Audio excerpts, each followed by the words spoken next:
Ooh! Left 4 Dead 2 maps, you either hate them or you love them. And this is coming from a mapper who's put too many hours in Left 4 Dead 2. I mean, just look at these in-game hours. I know, holy cow. I live and breathe this game, and I've made some pretty terrible custom campaigns, but I've made a couple that are actually not so bad too. So I have some positives that I could talk about too. But as far as Left 4 Dead, I know the game in and out, and this is not a random tier list from just some Smash YouTuber. I've played these maps for a very long time, and other tier list people are probably not coming from a perspective of creating levels over a decade, and I've actually am going to talk about the campaign's balance, level design, and what I feel these campaigns are really doing the best or the worst at times. And obviously this is just my opinion, yada yada yada, you get the point. But I'll try to back up my opinions with some facts at least. And if you want to stick around, you're the best, honestly. Thank you. Paradise of Doom is coming out soon. This is my sequel to Whispers of Winners. So alright, cheers. Make sure to subscribe. You don't have to, but I appreciate it. Now, while I do like this map, this is probably an obvious choice for a lot of people. Crash Course ending up at the very last in the low tier is probably the least surprising thing to many people, or there's at least 2 people out there that actually really like this campaign.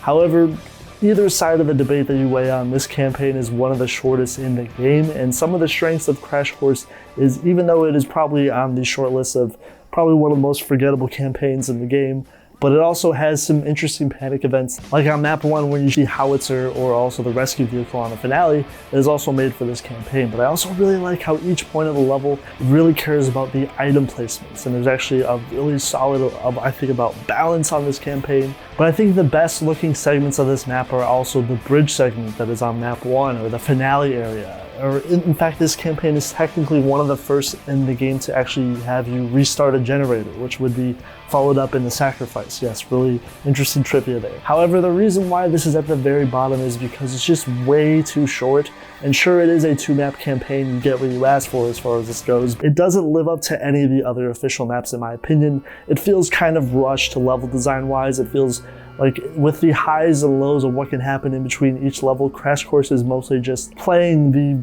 really generic level design that I think a lot of maps tend to have at points. But my biggest problem is, and I'm not trying to rip into this campaign too much, it is really boring. There's a lot of custom campaigns that clear Crash Course because Crash Course just feels like No Mercy B-sides in my opinion.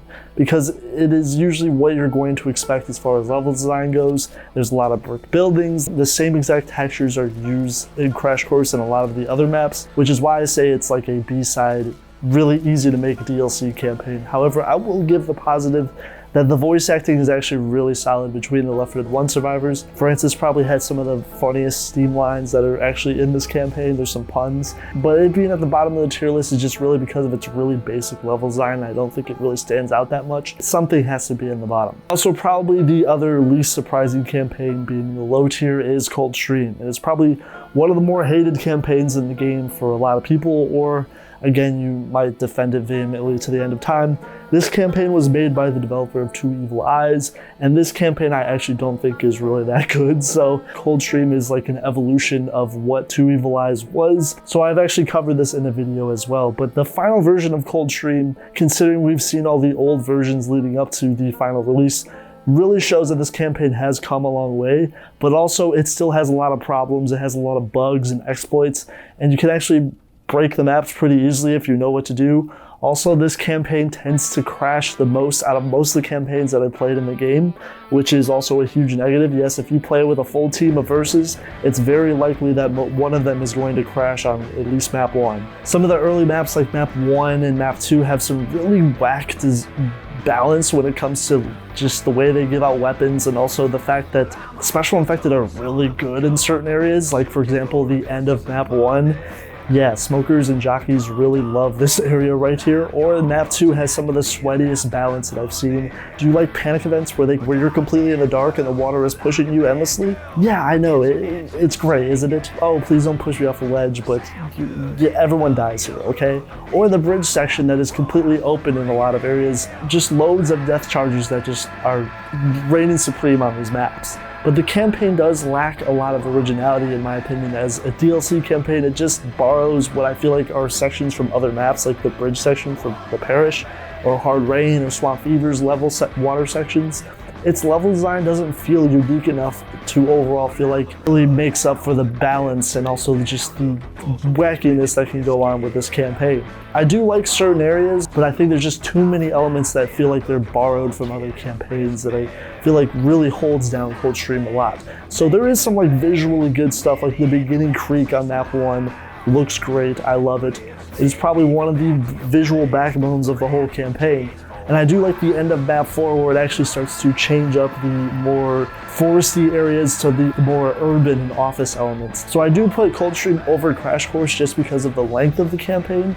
It is pretty solid, it's a 4-map campaign, but it's also probably one of the most controversial campaigns in the game. You either love it or you hate it. Now I might be hated on for this pick, but this is the first official Valve campaign that's not DLC, that's near the bottom on some level, but I can definitely defend my points though, as Swamp Fever is a really difficult campaign to really find a lot of positive for at points. However, the finale is absolutely beautiful. I love this map. It's the best map in the whole campaign, and it takes place in the daytime.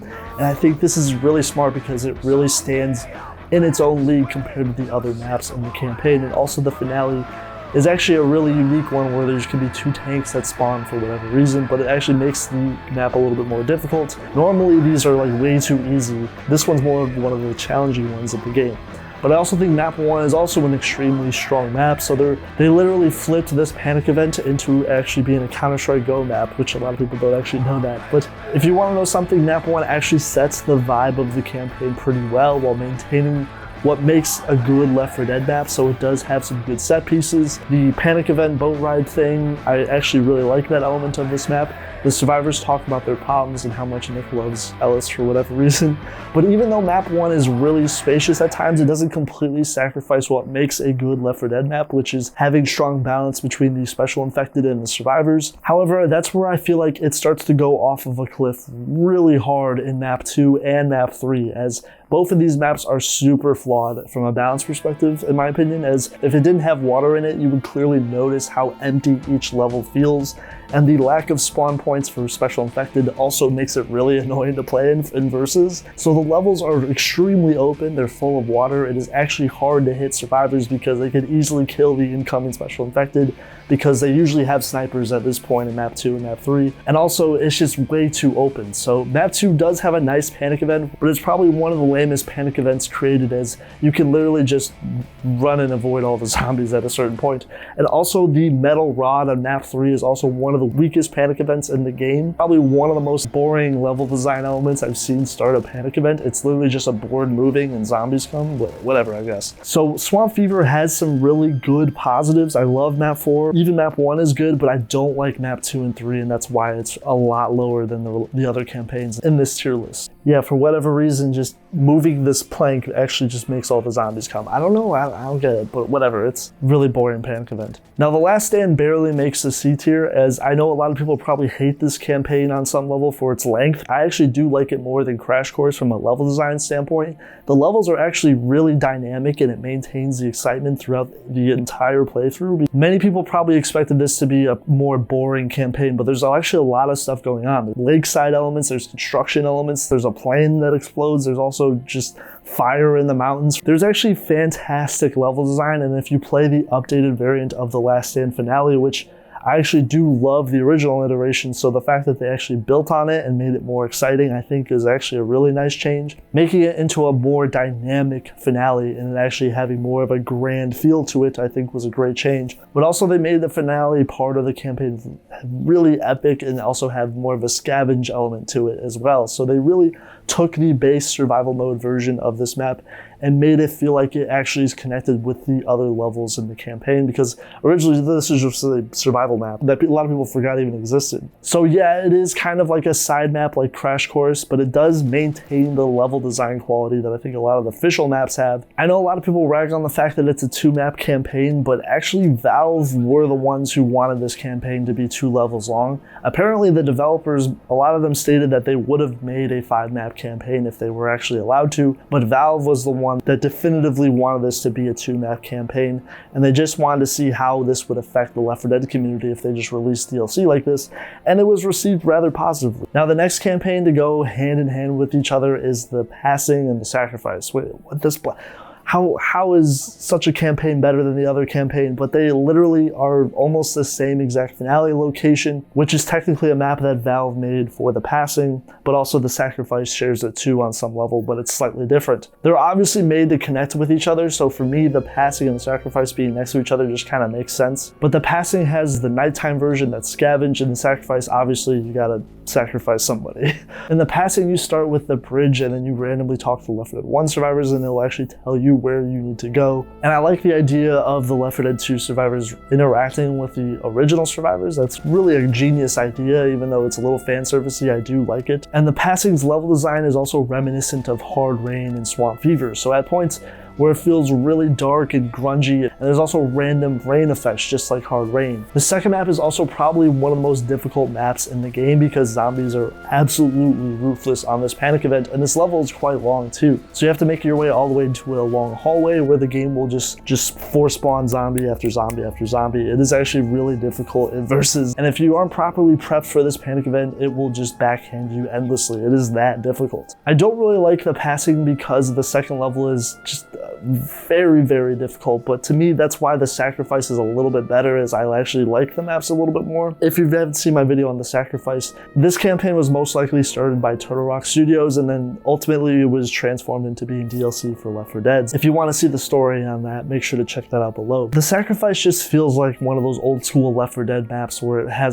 but it actually takes place in the daytime. It actually looks really good in the game. The color correction is also something that I like the most in this campaign. The particle effects are on point, the bleak set piece, and also the new models that are in the campaign really just make it feel like it's a very dynamic experience. But the sacrifice has a lot of unique set points and the stronger level design in the first two maps especially. This is why I say this campaign is slightly better than the passing. And then you make it to the train section where you have to fight a tank that's actually locked in the train car. And this tank actually has a different skin to it, which is not really done in any campaigns at all. So this is actually a really unique thing that you get to experience. And it really makes this tank fight stand out because, and then on the last section, you'll get to a factory section, which actually has great lighting. And map 2 has some excellent set pieces that actually take place on the boat. And obviously the finale is extremely well designed. I liked how you have to fight every single wave after starting a generator. And I think the sacrifice, the main thing holding back both these campaigns is the fact they're 3 maps long though. So just keep that in mind. In the B tier, we have Blood Harvest, and it just makes sense as Blood Harvest is trying to hit the themes of the old Night of the Living Dead and a lot of horror film vibes, and Blood Harvest is actually a 5-map campaign, but it's probably one of the shortest 5-map campaigns in the game. So these levels are really bite-sized compared to the other campaigns that are higher on this list. Map 1 has some great set pieces like the bridge section. The tunnel section on map 2 is also a really fun level if you've ever wanted to see what it would be like if you're, I don't know, in a train tunnel or something. 4 is a lot harder. In the Left 4 Dead 1 version, this map was sort of a cakewalk, and now it's a little bit more difficult. It's got like a secondary panic event near the end where you have to run to the safe room. It also starts near a mountainside where there's a train car and you get to way to a military outpost on the finale. So there's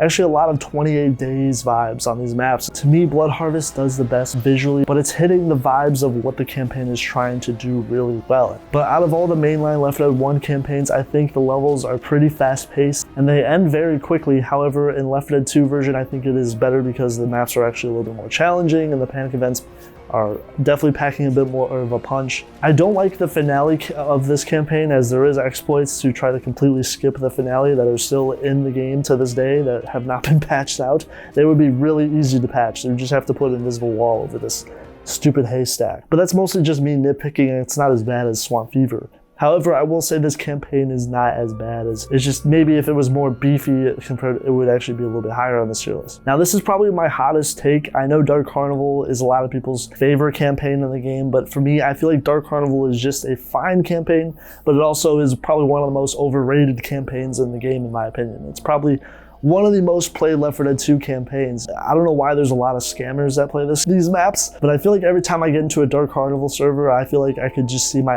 IP address on the screen, okay? I feel like people who play Dark Carnival versus are just crazy, all right? I don't understand it. One time I joined a random server of Dark Carnival versus and somebody jockeyed me, and then all of a sudden I'm out of the map completely and I'm just dead. I'm literally dead.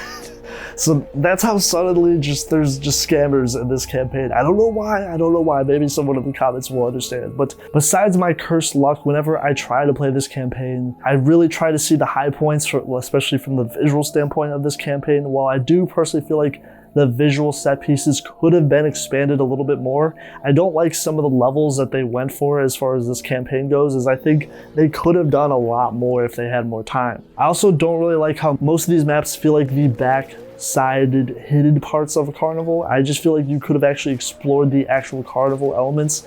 That would have actually helped the level design at least stand out a little bit more. Even though some people speculate Dark Carnival had a rushed development, there was probably a lot of ideas that were probably cut out of this campaign. But I actually think map 1 is really well designed. I like the big motel element and the big sign that actually welcomes you to the whole campaign in a way. And map 2, you actually get to the interiors of the concert events. I personally don't like these parts of this campaign, but I feel like map 3 is actually the high point of the whole campaign. Is there's a mix of going through the Tunnel of Love, and there's also elements where you get to go to the coaster section where the map actually becomes really insane in verses. It's actually really fun. This is actually one of the more exciting elements of the whole campaign. So while I think map 3 is the best map in the campaign, I think map 4 is definitely a step down. I think this map is overly difficult for no reason, and also I think the main set piece being the barns is actually really boring.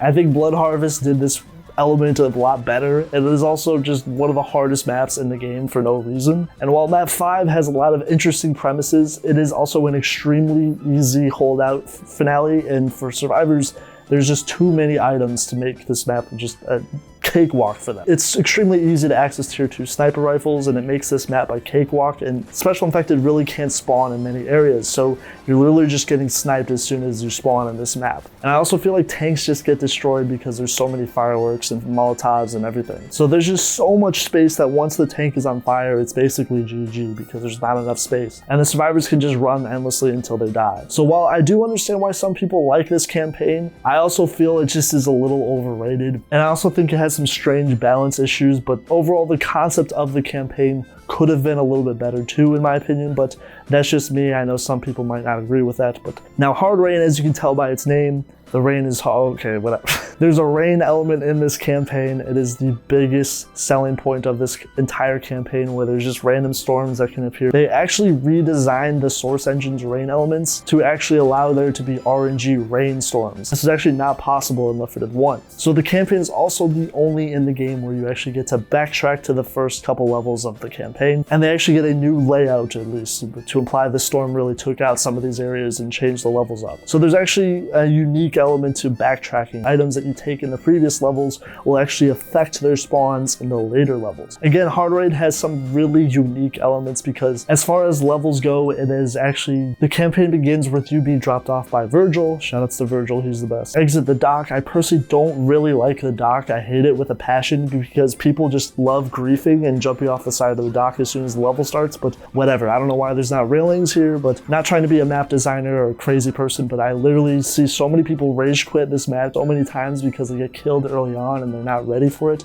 and one of the bots gets discharged off the side. It's really annoying. I hate the fact there's no railings here for whatever reason. I know that's a nitpick that most people probably don't care about. But anyways, tangent aside, the health packs are actually not in the starting area. They're actually in the burger tank. There's also one of the few 5-map campaigns where the hunting rifle is basically an access really early in the campaign, and then you eventually make it to the street section of the campaign. This continues all the way to the safe room. Now, I think map 2 is probably the strongest map of this entire campaign. It's actually a really good level where it's full of wandering witches in the sugar mill, and I don't know if you know, the wandering witches have the worst AI in the game, so they're probably the easiest to headshot too. The level takes place in the mill section at this point, and I really like the detail on this level because it really just sets in the tone of where you're at really well. So there's probably one of the strongest elements of this campaign is here. Also, an interesting thing is ammo is pretty hard to get on this map, so on versus you're definitely gonna have to conserve your ammo and even scrunch for items because they don't actually spawn that often on this level. level. But even the amount of death charges and smoker kills, jockey instant kills are all fun aspects of this level. So once you get to the top of the building, if you conserve your ammo enough or you found guns, you can really get to take advantage of the fact that you need this stuff for this panic event, because it's kind of challenging if you don't save your ammo. After the event, the survivors make it to the elevator to the final run through the cornfield, all the way to the safe room on the other side. The next two levels are where you begin to backtrack to the past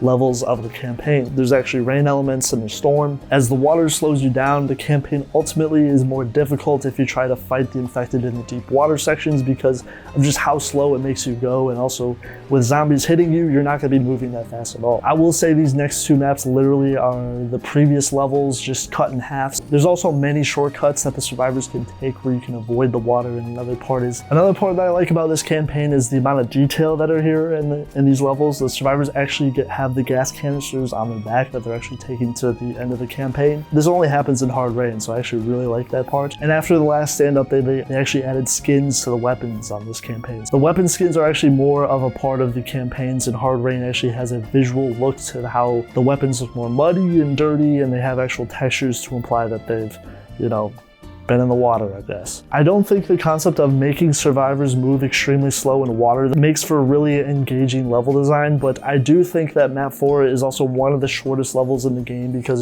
it's the second half of the previous chapter but with water. And the finale, we head all the way back to the burger tank that is now flooded, and you just need to hit the button once in order to signal back to Virgil. It is probably one of the fastest lead ups before the finale, by the way, as I find this finale to be a kind of average one compared to most of the holdout finales in the game. I wouldn't say it's the best though, but hey, it is what it is. And the fact that survivors have to be a little bit more on their heels because that giant pit of water that, as I mentioned, is on map 1 is back. I do want to note most survivors are going to be in the exact same camping formation on this map at the top of the burger tank because it is very strong on that part, so about 90% of players are just going to sit there. It is probably one of the most exhilarating finales to play on Versus because you're just waiting for the survivors to mess up. It is also pretty hard to get on the top of the burger tank as special infected because there's not a lot of spawn points for them, and you're, again, like I said, you're just waiting for the survivors to mess up. So Hard Rain isn't a bad campaign. I actually like the visuals of the first two levels, and I can stomach the rain elements for at least a couple maps, but for 3 maps straight, I think it does get kind of old, at least on some level, as the last 2 levels are obviously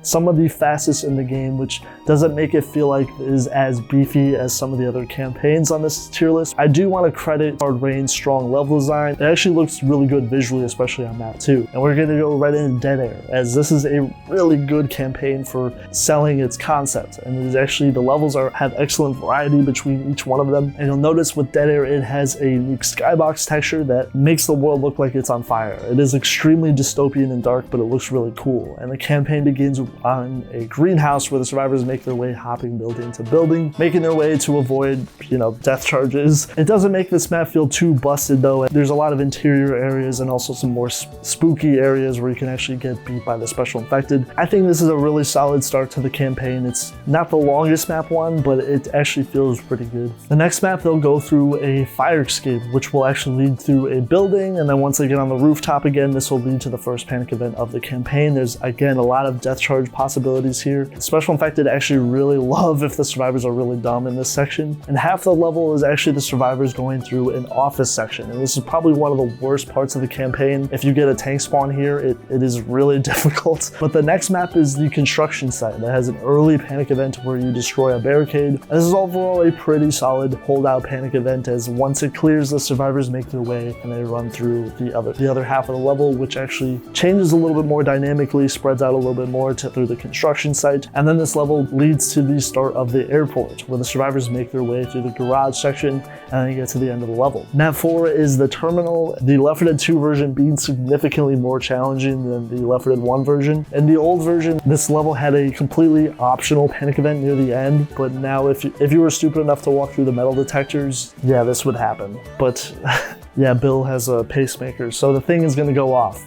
But in Left 4 Dead 2, they actually force you to go through the section, so it is significantly more challenging because there's basically 2 panic events on this level. So the campaign has 2 crescendo events, which is pretty rare to do. But most people just run after the van event and then they try to make their way all the way to the safe room. Even though I like this campaign and it starts off on a really strong point, I do think, and also the runway aspect on map 5 before it explodes is probably one of the coolest parts of Left 4 Dead 2. Aside from this exciting cinematic moment on this finale, I do love this aspect of the map in the moment, but the actual finale is a mess from a balance perspective, as this finale is extremely wide and is super easy to kill infected because not a lot of areas for them to hide. It is probably one of the most boring finales in the game because survivors have tier 2s at this point, and all they have to do is just camp on the army truck, for example, shoot the zombies as they come near them. There's not a lot of areas for them to spawn, so it's pretty basic finale. I love every chapter in this campaign, but it does sort of die out near the second half of map 5 as, yeah, this is still a top 5 campaign, but the finale does kind of kill it on some level for me. Now, Dead Center was clearly designed to be an intro campaign, and I'm sure everyone watching this video has played Dead Center too much. It is the most played campaign in the game. And fun fact, it was actually made near the end of Left 4 Dead 2's development period, so I think they did a good job with this campaign because I think without Dead Center, Left 4 Dead 2 would feel like it was missing something. It doesn't have a strong urban basic campaign, I guess, other than the parish. And this level is where you actually have to go through the hotel with pistols and a melee weapon. And the balance of this map is absolutely insane in versus. It is probably one of the survivors' worst options with dealing with special infected. But just bear with me, as the first section of this level it immediately pushes you into these ledges that just lead straight to death. There's actually some of the most difficult sections in the game are the early parts of map 1. So this makes this a cat and mouse game of who's gonna be stupid enough to cross the plank first. And it's probably one of the most well-known death pit in the game, is because every special infected loves this spot with a passion. And if anything, the entire balance of the campaign is actually held on this early portion of map 1, as people will literally rage quit if they don't get what they want. So that if they die in this section, you're probably gonna get a whole team that will rage quit. And look, even if you make it past this area, the rest of the section is just still full of death charges and jockey kills because of all the windows that are around. There's also a fire pit for whatever reason that special infected love because it deals a lot of damage. So spitters will actually break this and then just literally you'll take a lot of just damage just for walking through this fire. It makes no sense. Don't even get me started on the second half of the level. You're literally in the bottom section of the level where there's actually fire everywhere, so infected can use the low visibility to their advantage. I do have to say though, despite me trashing on this map's balance, it is visually probably one of the best looking maps in the whole campaign. And I know it's a really stark opinion, but it does really slap from a visual perspective. I love this map a lot. It looks really good. The fact that you can see the skybox really sets the tone of the entire campaign so well. And the second half of the map is actually a really unique level, even though it's definitely can lead you just getting wiped. But it is actually a lot of detail outside of the map that you can just really look at. They're like the dirt and the pavement, they cared about this stuff. Map 2 is actually a very strong level in the campaign. Also from a visual standpoint, is more of the urban and city elements in this campaign. But I also think this map is actually fun in versus until it gets to the gun shop section, where it's actually another example of some lopsided balance, considering that the gun shop is where you get access to every single weapon in the game, including laser sights and ammo upgrades, and even 4 guaranteed first aid spawns, which besides that, I do like the street elements, and also I like how this lends to the survivors going to a gun store. I like that idea conceptually, and I like even the Whitaker aspect, how he just does this, all right? I love that as well. However, you have to literally cut a deal to get this guy to blow up a tanker for some Coca-Cola, all right? It's only Left 4 Dead 2 where that would make sense. Left 4 Dead 2, baby! Now, I do like the giant sign that also shows that, voila, you're actually at a mall. The mall section of this campaign, I think, is a great idea. And also, I think it's, considering it's a obvious callback to the Dawn of the Dead. But in my opinion, while I do like the choice of the mall being in this campaign, I do think it could have been done a little bit better representation-wise. I actually think going inside of the stores and interacting them would have been better than just, you know, seeing outside of them.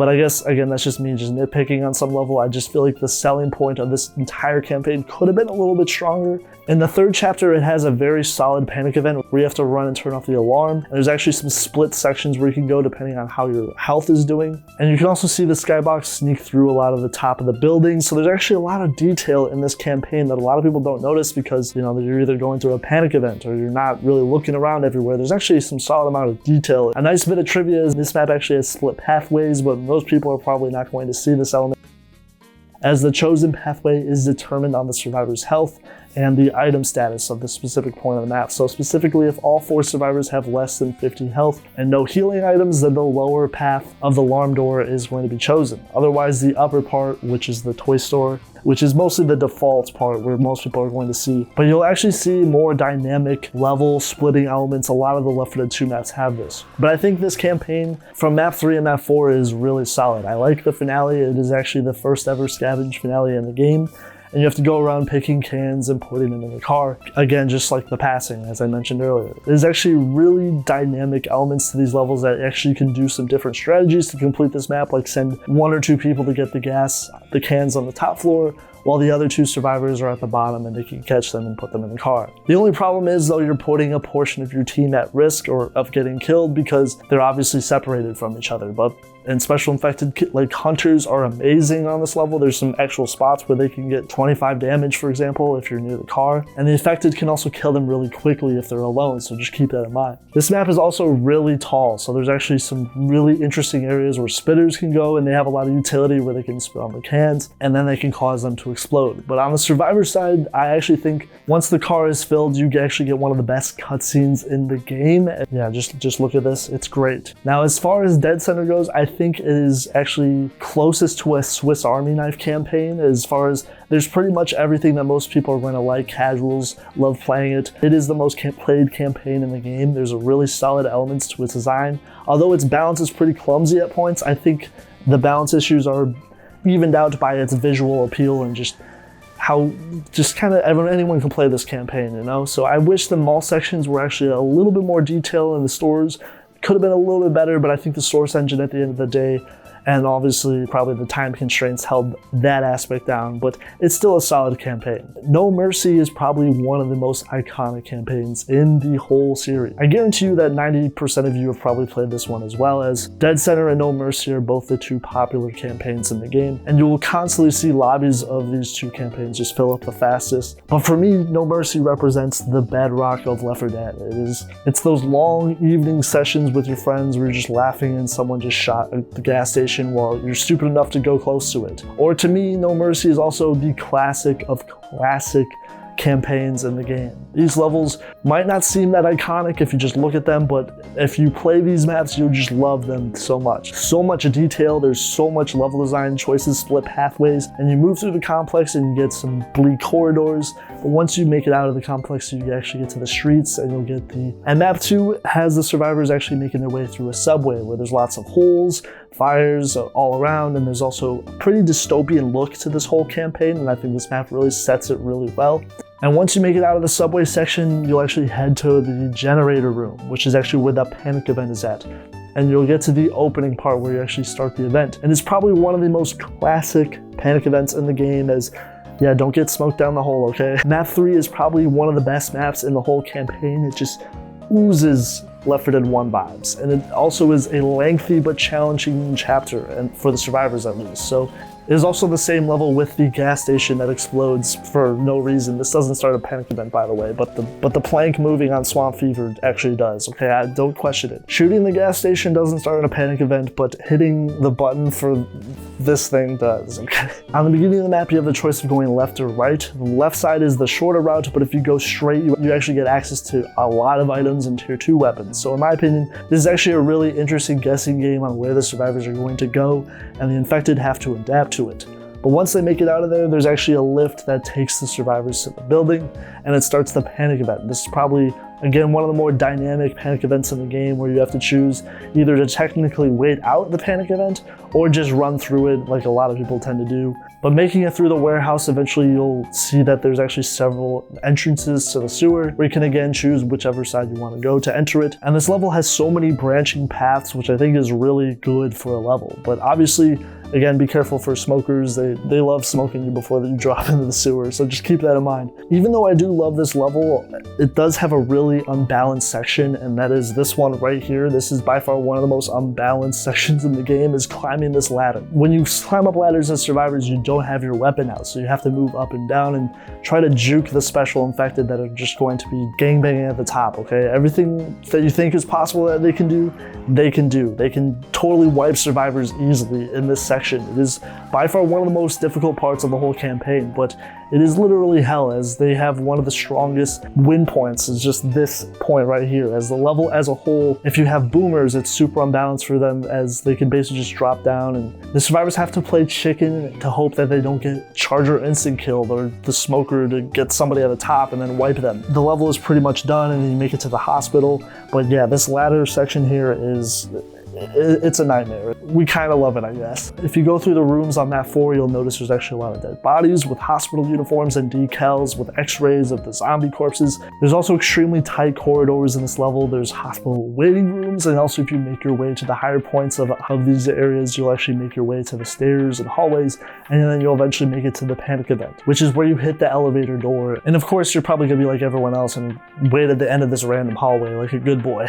It feels really weird when people don't camp in this room. I know, I've seen it happen every now and then, but everyone camps in this room for whatever reason. But the lighting and detail in this section is so on point. It's probably one of the most hardest runs for your life in Versus, because the second half of this map really difficult. There's actually a lack of railings on the rooftop section, so either way, if you try to run to the safe room or if you don't, there's actually a lot of ways you can get killed here, so this is definitely one of the more difficult aspects of this map is this second half. It is, yeah, chargers love it, smokers love it, jockeys love it. On map 5, you have a similar aspect where it is actually really challenging, as the survivors are going to make it up a ladder, which has a giant gap in the railing once they get on the top, so they can actually get wiped here as well in the beginning of map 5. And it is actually one of the hardest parts of the whole campaign, is again playing chicken and seeing who's going to mess up first, and then trying to juke the special infected like the charger and smokers that are probably going to be spawned at the top. If you're dumb enough to see them spawn early, you can obviously burn them or try to shoot them for whatever reason, but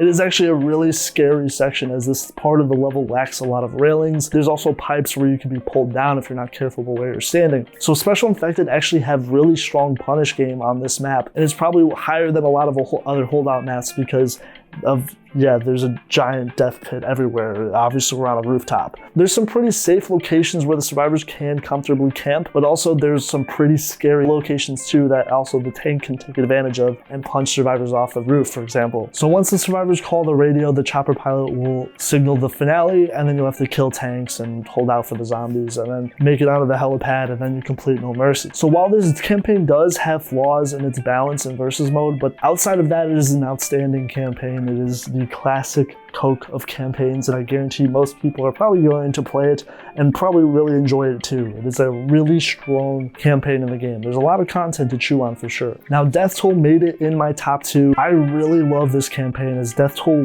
looks nothing special at first, but it actually is one of the more unique urban campaigns that are in the game, like No Mercy and Dead Air, which it clearly has more urban at all parts of the level, but it also blends these elements with a standout blue lighting in the campaign, which in my opinion is also the best looking Left 4 Dead 1 campaign. Also, Death Toll has a lot of unique things that I think are worth giving it credit for that a lot of other campaigns don't have, which I'll definitely go over. Now, map 1 actually begins with the survivors getting out of the car, and yes, after the last stand update, this was changed to the crash course car in the back, and then you're forced to go on foot and find a rescue. Have to maneuver through this collapsed bridge, which also has multiple sections where they can go up, where they can either go left or they can go straight. This also leads them to probably a kind of broken beginning to the level for Special Infected, considering, again, this is a ladder section. But a lot of people don't know that there's actually multiple ladders. There's 2 different choices where you can go. So take advantage of that. Try to ambush the Special Infected who always think people are going on the first ladder they see. Let's avoid death charges and the death smokes people. Play smart here. Now that once you make through that section, you make it through the tunnel, and this will show you some extended corridors, and then the end of the level has a lot of open forestry and a nice landscape to it. I always thought this was a nice way to end map 1. Now for map 2, this starts with the survivors inside inside a sewer section, which is actually the main set piece of this level. And the map actually begins with the choice of going either straight or right. Going right might seem not as bad, but this is actually extremely easy for a special infected to ambush on this side because there's actually openings for them to spawn. And also there's technically a really easy death charge here. If you stay on the right side too long, you can definitely get killed. So I don't recommend it, but if you, whatever reason, want to go that way, just do it with caution. Once you take the ladder down, or also you go straight instead, you can keep going and you'll notice that there's a drainage pipe that leads to the panic event where this actually starts the gate. But after the panic event, the levels will lead to the outro where you get to out of the sewer drainage section and you'll see that there's actually a train station, and this is where map 3 begins. The next 3 levels are actually my favorite levels of the campaign, as map 3 starts with you exiting the train car safe room, and there's a huge train yard landscape and you can search around for items or tier 2 weapons. It is actually not a bad thing to get a sniper in this section because it is very wide. And there can also be some cheesy hits when the survivors try to cross and exit this section. Once you follow the road, there's actually, you'll see an expansive forest landscape, and then you can scavenge around for items that are nearby. There's also some houses with some tier 2 weapons and plenty of items. But then once exiting the house, you'll get to the panic event, which is in the church. And this is actually one of the most iconic aspects of this whole campaign, in my opinion, is the church actually looks really beautiful. It is actually a visual standpoint of this map, and there's also a giant walkway that will take you to, the thing I love the most is the church guy. Yeah, the church guy is here. He's pretty crazy, and he's voiced by the TF2 Scout, so I guess it's a bit of a meta crossover here. Apparently he was bit and he's not playing nice, so he starts the bell for whatever reason. Oh no, don't do that. We haven't been through this before. My favorite part is that this guy actually has unique dialogue with each of the survivors, so they all have really super unique, lovely voice acting. Like Bill and Francis are sick of this guy's shit, while Lewis is also trying to work with him and be nice. Sorry, Lewis, he doesn't care. Now, the panic event is also a pretty standard holdout event, and as soon as it's over, the church guy will eventually turn into a special infected. It would be really funny if you turned into a witch for whatever reason. Or even a tank would be pretty OP though. But after he's dead, you get inside and is one of the coziest safe rooms in the game. At map 4, you actually begin with another extremely stressful start to any map, where you actually, in versus, you can get death charge here. It is actually a pretty standout part of this level. Yeah, this can happen. But it's also one of the most rewarding hits in the game. It's definitely not easy to do. There's also some branching paths to this map and some shortcuts that the survivors can take, where you can either go inside the store and grab for items, or you can just choose not to and just keep moving. The chapter is also probably the closest to the classic urban chapter, as the survivors enter and exit various buildings. Eventually, they'll make their way to a van where you have to get up and climb through and enter this office building. And this will actually lead to the panic event on the other side. In Left 4 Dead 2, the event is actually extremely difficult. This is also probably one of the hardest panic events in the game, because the second half is made into a gauntlet panic event because, you know, they wanted to make these a little bit more challenging. I highly recommend having a melee weapon in this event, as survivors are definitely going to need it as they move through the street corners and eventually move through these really tight locations where they're definitely going to need a melee, in my opinion. Hopefully that you don't get, you know, smoked or pounced or whatever. You can actually die really quickly on this level. So it is very cramped and there's a lot of opportunities to get just effed up here. So keep that in mind. And then once you make it to the finale, and then you'll eventually be in the holdout area of the finale where there's some rooms you can camp in and the survivors can grab some extra supplies for the event. And then eventually you'll have to contact John and Amanda Slater, who are going to rescue the survivors. But the area has a lake house that the survivors are most likely going to be camping at. And also, yes, this lake house is technically in Counter-Strike Go. A lot of people don't know that. So most of the time people are going to just be camping in the second floor of the lake house. The finale though is actually a pretty interesting holdout event, as since there's water, the tank can actually shake off Molotovs. This definitely inspired Whispers of Winter Map 5.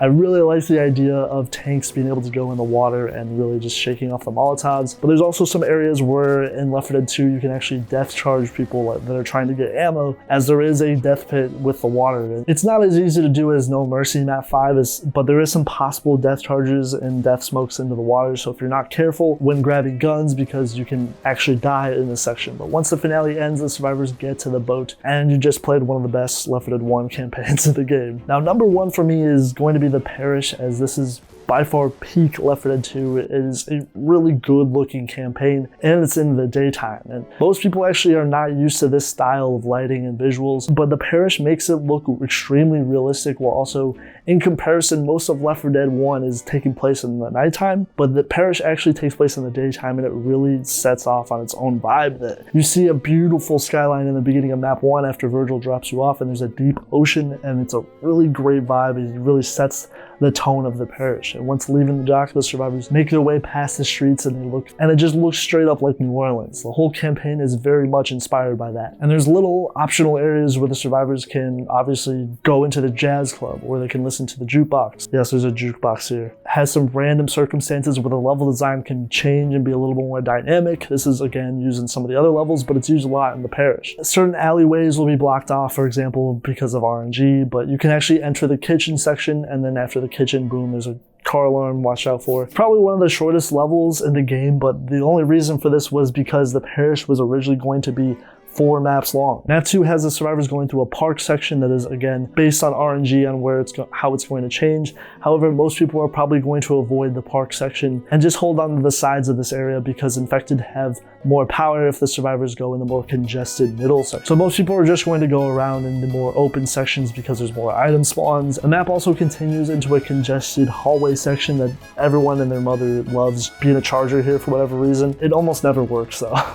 It's probably one of the most predictable charges that I've seen on this level, but I feel like it's just better off just waiting for the other charger hits, but whatever. Once you go in the seat of car, there's actually an exit, and this is when the alarm will start, and this is probably one of the most difficult panic events in the game. You have to run through the horde and eventually climb the ladder and turn off the alarm. And in versus mode, a tank tends to spawn here a lot, so tanks are actually really, really good in this section because they can just camp and throw rocks on top of the building. It's actually a challenge for sure. So once the horde ends, the survivors make their way through the bus station. Once you get to map 3, there's actually no forced panic event in this map, but you'll see why in a moment. As the survivors head to the safe room, you'll have the choice of go inside of a building or actually scavenge for more items. It's kind of similar to No Mercy map 3, where you have to sort of adapt to what the survivors do. But here's the thing, if you go to scavenge for items, don't be an idiot and do it alone, because it is actually one of the easiest ways for the special infected to take advantage of the survivors, as it tends to happen a lot. If you look for stuff, a lot of people just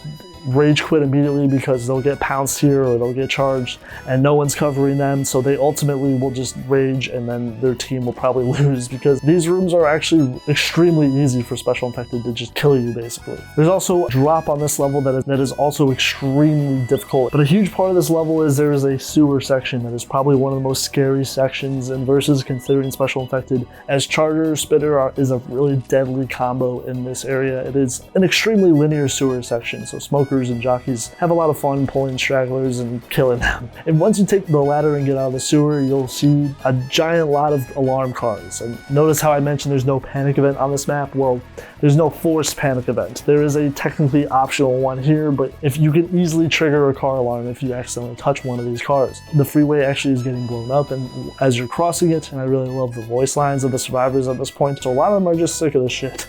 There's some excellent voice lines in this campaign that I really like. Some of the most iconic ones in this game are here. Like Nick, for example, who's known for being an asshole, but for whatever reason, he's actually afraid of dying for once. They've all made it so far, so they're actually starting to warm up to the other survivors. I'll dig deep into the dialogue in another video, as I think there's some really interesting things about the survivors' voice lines, considering this is the last time we see the Left 4 Dead 2 survivors. You'll make it off the freeway to the cemetery, which again has RNG pathways that will actually change depending on, just randomness. For map 4, another difficult map, it is probably one of the most difficult ones in the game, but the survivors make their way out of the safe room, and then you'll hear more explosions from the military, and you'll notice that the survivors actually call out through their voice lines that these explosions do damage the survivors, but it's so minuscule that you barely notice it. But the map actually begins with the survivors going through the actual streets of New Orleans, and this time you really get to take in the atmosphere of this campaign, the whole location of this map specifically. I think this one does really good with the New Orleans vibes. You feel like there would actually be parades on these sections of maps, but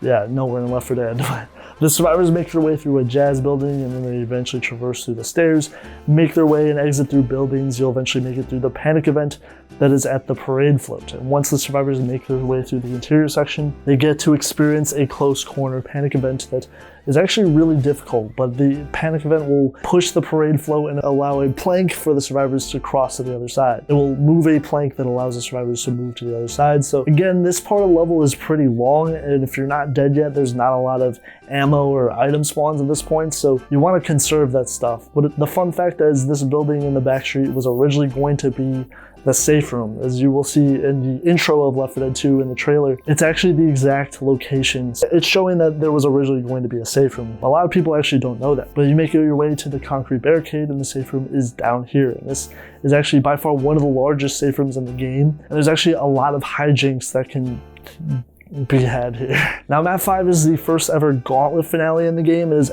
was made specifically for this campaign. And I gotta say, this is a genius idea for a map, is running through one side of the bridge to another. In the trailer of the game, they showed clips of this map, and they actually showed that there was explosions and you were supposed to be actually hit by the military while the survivors traversed through the bridge, but apparently this aspect was removed because it was probably really difficult. And the map also has a lot of holes, and yeah, this level is definitely hell and versus for obvious reasons, because it is extremely tense. The experience of this level is really in a league of its own because, in my opinion, it's probably one of the best finales in the game because of just a really chaotic experience, and is definitely a really fun finale to play. And also there's a forced tank spawn, and there's only one tank in this finale, but it's definitely plenty at this point. If there was two, it would definitely be overkill. But they did nerf the damage of cars in this part of the map because they would just kill survivors instantly if a tank got the jump on them. Either way, as you finish this level, you make your way to the helicopter, the bridge will explode. You truly actually don't know what happens to Left 4 Dead 2 survivors to this day. So at least with the Left 4 Dead 1 survivors, you know that they actually made it to an island. This is it for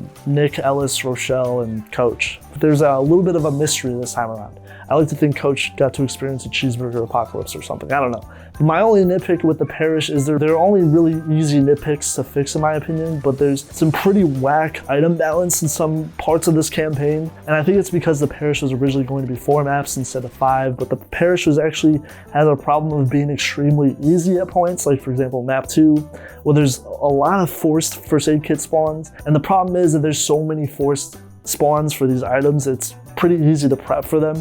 And if there's a tank spawn, it is almost not even a big deal at dealing with them because people just constantly are going to know there's more first aid kits along the way. So I think if they tone some of those aspects back, that people would have actually liked this level a little bit more, I think, on some level. And also map 1, I think with the original version of map 1, it was extremely long, so I think that's why all these first aid kits were in this level. But now when they split it in 2, it does feel a little bit unbalanced that some of those extra items are still there. I mean, there's even a random first aid kit that can spawn just outside of the safe room too, which I think is unnecessary.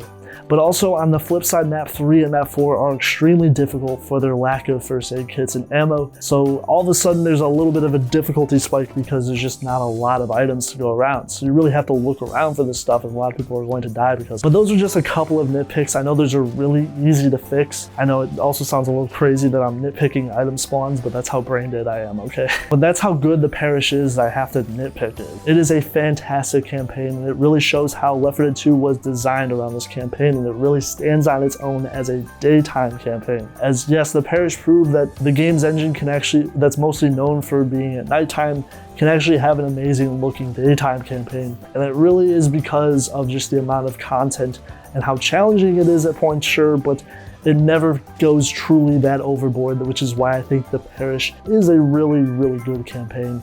And that is my video. Thank you guys for watching all the way through.